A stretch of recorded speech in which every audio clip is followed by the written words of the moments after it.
today we will be starting off with a new chapter, that is shear force and bending moment.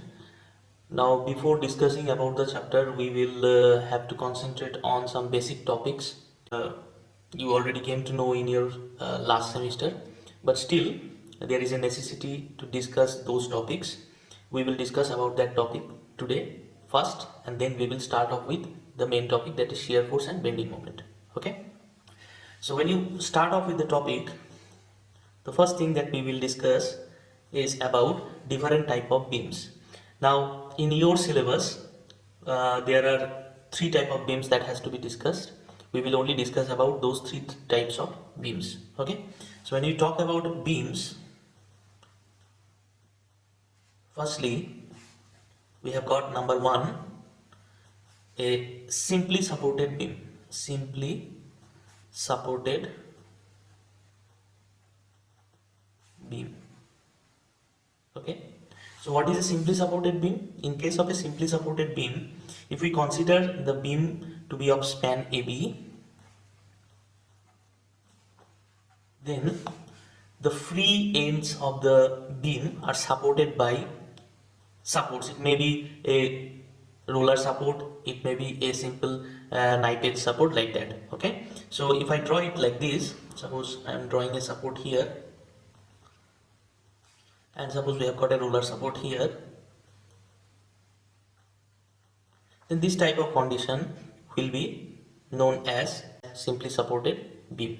Okay, now there may be various type of loadings that may be acting here, that we will discuss later on.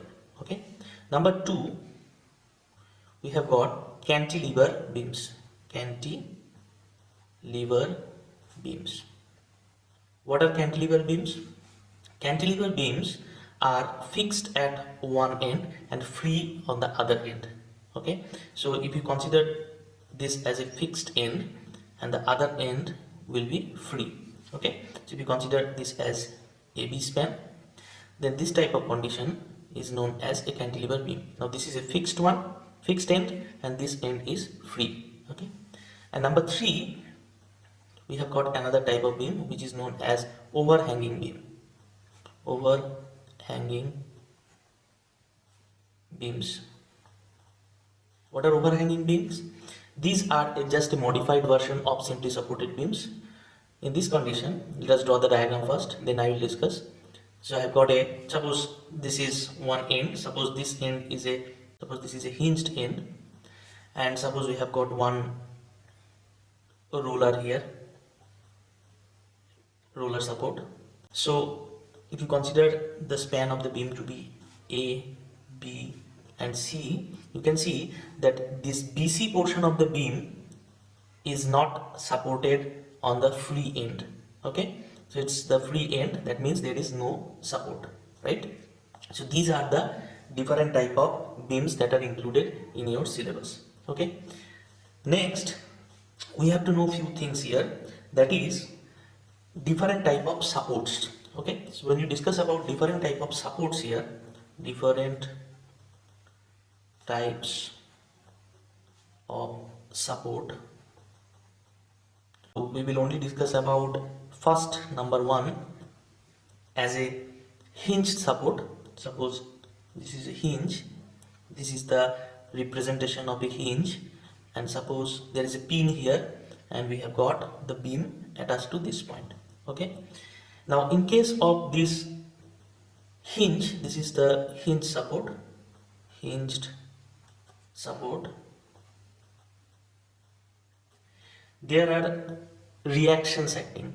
As all of you know that whenever there will be a support, there will be reactions acting. Now in this particular condition, we have got reactions also.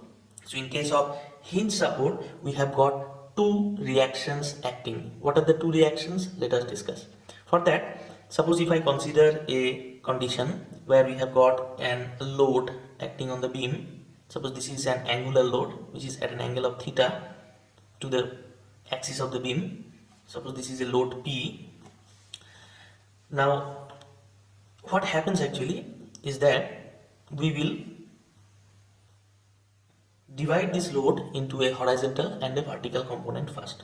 So if you are dividing this into a horizontal and vertical component, then how can you divide it? We can extend this, and we have got a vertical component which will be acting along the downward direction, and a horizontal component which will be acting in the along the axis. Okay, so if this angle is theta, this angle will be also theta. That means this is p cos theta component, and this is the p sin theta component.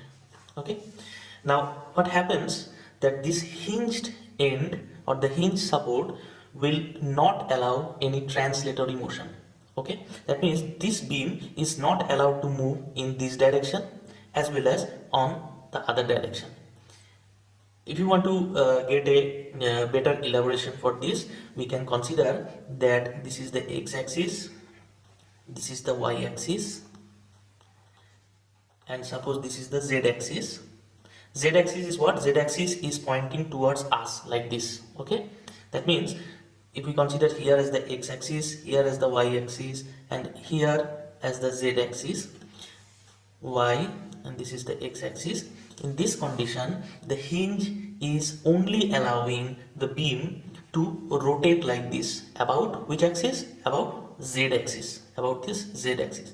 But it is not helping, or it is not allowing the beam to move along x-axis or along y-axis, right? So only the hinge is allowing this beam to move either in the counterclockwise direction or in the clockwise direction. So the beam is allowed to move only in this direction, allowing in the clockwise or anti-clockwise direction, but not along x-axis and the y-axis. So in this condition, as I have said, we have considered a P load, which is an inclined load at an angle of theta with the axis of the beam. In this condition, if we divide this P load into two components, P cos theta and P sin theta, this hinge will apply a reaction in the opposite direction. That means the hinge will apply reaction on the opposite side of P cos theta as well as on the opposite side of P sin theta. So these are the two reactions that will be acting at this point by the pin. Pin is the component which is actually fixing this beam at this particular point and allowing the beam to move or rotate along z axis, right? So this is one reaction. If we consider this to be reaction, vertical reaction, and this is the horizontal reaction that will be acting for a hinged end. Okay, number two, we will discuss about a condition where we have got, suppose I have got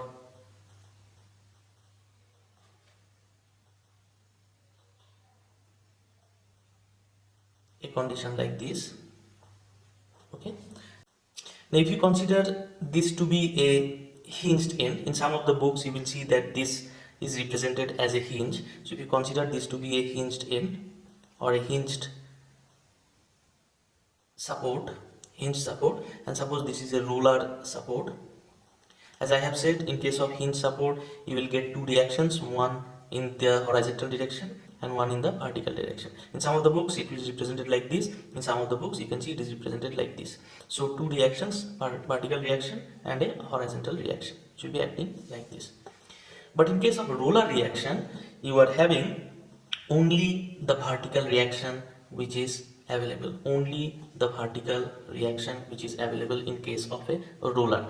So this means that the roller is allowing, the roller support is only restricting the beam along the vertical direction, along this direction. Okay, that means if some load is applied on the beam, then the roller will apply and reaction opposite to that direction, but it will not allow or it will not restrict a load which will be acting from the horizontal direction. This roller support will not restrict a load which is acting from the horizontal end. That means an axial force along the beam.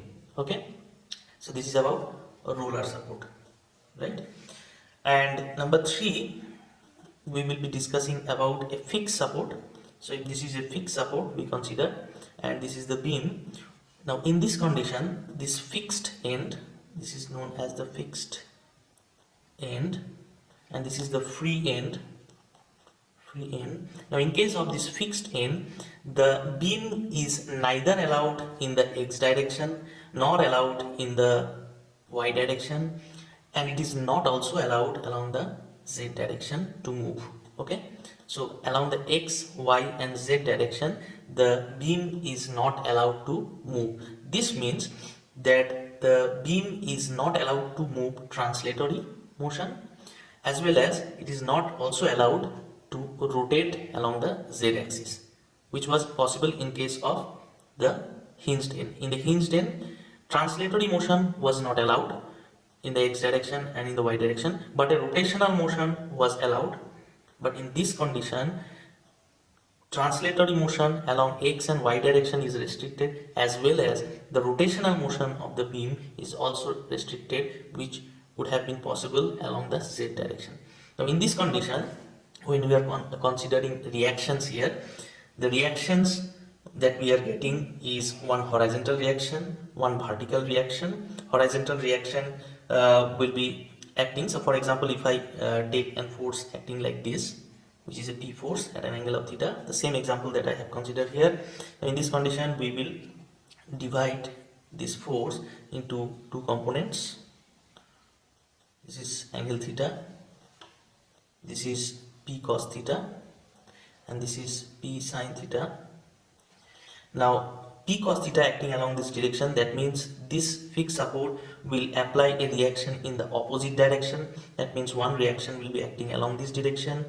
P sin theta is acting along the downward direction. That means one reaction force will be acting on the opposite direction. This is the reaction, vertical reaction. This is the horizontal reaction.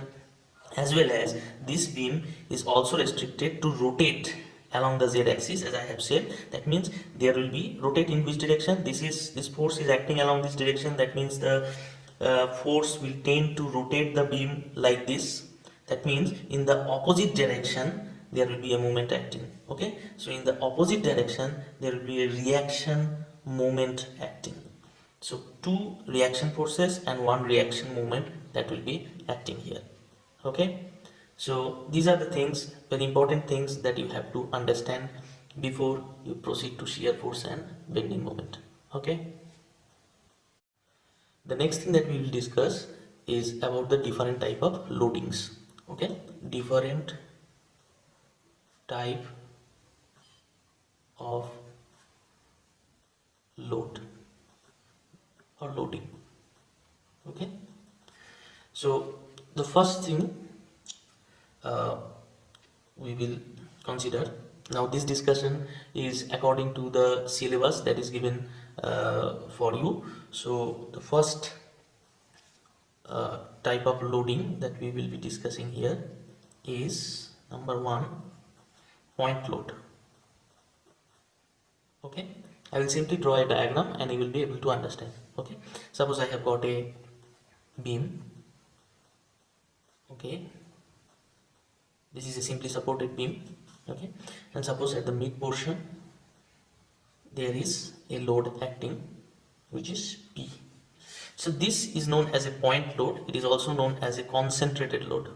Concentrated load.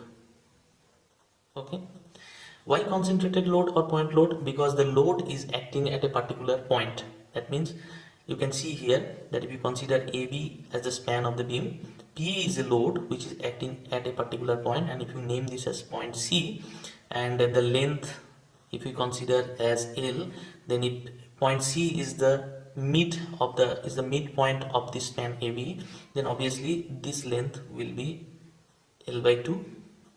This is also L by 2. Okay, so this is known as point load. Now the condition is not only that the load is only acting at the mid portion. It can also be eccentric condition where the load may be acting on any portion of the beam. Suppose not at the mid portion. Suppose this is the mid portion C, this is the span AB, and the load P is acting somewhere on the right hand side of point C, which is suppose point D. Okay, so this is also a point load which is acting.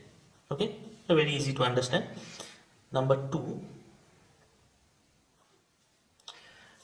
we will discuss about uniformly distributed load. Uniformly distributed load. Now, what is an uniformly distributed load? Suppose I consider a beam here, AB. Okay, it can be any, there can be any type of supports. For the time being, I am considering this to be a simply supported beam.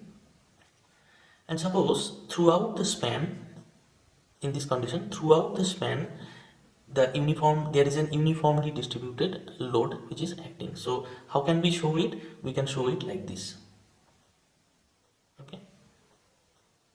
Now in some of the books you can also see that the uniformly distributed load are shown like this, which is also the same condition. Okay, so these are same conditions. So both of these are same. It can be represented in either of the ways. So in both of these condition, if I consider in the previous condition, you can see that in case of point load, the magnitude of the force is already given. In this condition, you can see P is the magnitude of the force. But what about this condition? For this condition, the magnitude of the force is given in a different way. How? It is represented by the intensity of the load. Okay, now what is intensity of the load? Suppose I consider that the intensity of the load is P Newton per meter. Okay, P is the force, Newton per meter. The intensity is represented as Newton per meter, and P is the magnitude or the intensity of the load. This means that P amount of force is acting per unit distance. Okay, per unit distance, P is the amount of, is the intensity of the force which is acting. Okay, this means if you consider this point, there is a P load here acting. If you consider this point, you can say another P load is acting. Everywhere P amount of load is acting at a unit distance apart. Okay, so the total intensity of the load can be calculated by the length multiplied with the intensity given. Okay, so if the length is given as, L, suppose, then the total load acting will be calculated as P multiplied with the length, that is L, P into L. Okay, now obviously what will be the unit of this? Because we are calculating total load, that means obviously the unit will be either in Newton, kilonewton, or any other units. In this case I have considered uh, P Newton per meter, and if the length is also in meter, then obviously P unit is Newton per meter and L unit is in meter. That means multiplied with meter, meter will cancel. You can see that Newton is the unit. Okay, so total intensity of the load, or the total load that is acting, will be the intensity of the load multiplied with the length through which the load is distributed, right? Now another very important condition you have to understand, that when we are calculating bending moment or shear force, in those conditions we have to uh, find a point through which the whole load will be acting. In that condition, you may take this diagram as your reference, and if the length is L and the intensity of the load is P, then obviously P into L will give you the total load, and this P into L will be acting through the centroid of this rectangle that you are getting here. Okay, this rectangle that you are getting here is this is the load distribution diagram. This is known as load distribution diagram, and as you know, for this rectangle, where is the centroid of this rectangle? The centroid of this rectangle will be at L by 2 distance. So if this length is L, that means at L by 2 distance we have got the centroid here. This is L by 2. Okay, so this is the point. Okay, if the load is acting vertically like this, then the intensity of the whole load will be considered to be acting through the centroid of this rectangle. Okay, this has to be kept in mind. Okay, now in some of the conditions you may get a condition like this, that there is the span of the beam is AB and this is point C, and we have got an uniformly distributed load which is acting like this, not throughout the span but from A to C, and the intensity is given, suppose 5 Newton per meter, and the total length of the beam is given as, suppose, 3 meter. Okay, and this much distance is given, suppose 1 meter. Okay, so you will not multiply the whole length with the intensity of the load, you will only multiply 5 Newton meter with this 1 meter. That means in this condition the total load will be equal to 5 multiplied with 1, not 3. Okay, we'll multiply with 1 because this uniformly distributed load is only from point A to point C. Okay, that means we have to only consider that much distance through which the load is distributed. Okay, and obviously in this condition the total force will be acting through which point? It will be obviously acting through the center of this. That means half meter, because if you draw the diagram, the load distribution diagram here, you can draw it like this. This length is actually giving you, this is 5 Newton, this length is 5 Newton, and this length is 1 meter. The total length is 3 meter. This is point A, this is point C, and this is point B. Okay, so you have got this as the load distribution diagram. Now in this one, this is a rectangle, total intensity will be 5 Newton multiplied with 1 meter. That means 5 into 1, this is 5 Newton per meter. That means 5 into 1 will give you the total intensity, the total load, and the total load will be considered to be acting to the centroid of this rectangle, which will be positioned half meter. This is 1 meter, that means half meter there will be the centroid for this rectangle here. Then the load will be considered to be acting at this point, through this point, which will be a vertical one because all the forces are vertical in nature. Okay, and there are other type of loadings also, but there is also uniformly varying load. Will not be discussing about uniformly varying load because that is not included in your syllabus. Okay, so thank you for today. Thank you all.